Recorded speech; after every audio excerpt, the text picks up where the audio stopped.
Hello everyone, in this video I'm going to walk you through on how to delete eToro account.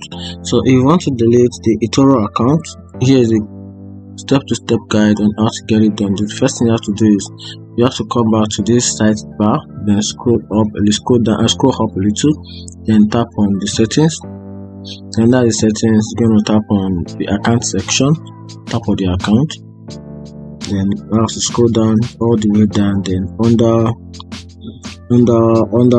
the page you can see close your eToro account. Just tap on close on it, then you can select the categories, reason why you want to close the account. So just decide on the reason why you want to, maybe personal reasons. Just tap on any one of them and continue with the configuration.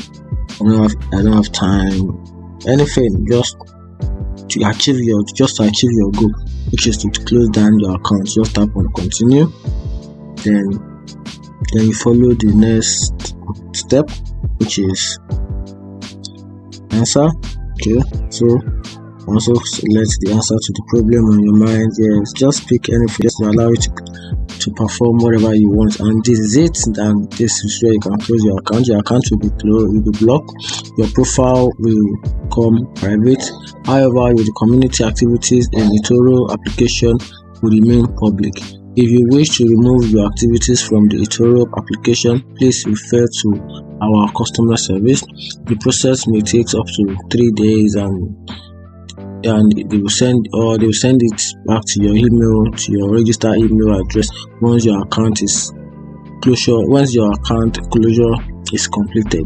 So these are the things that you need to. So before you can successfully keep your delete or close your account, you have to give them like up to 3 working days before they can successfully close your account, and that's it. So once you're ready for all this, just tap on confirm, then boom, that's it.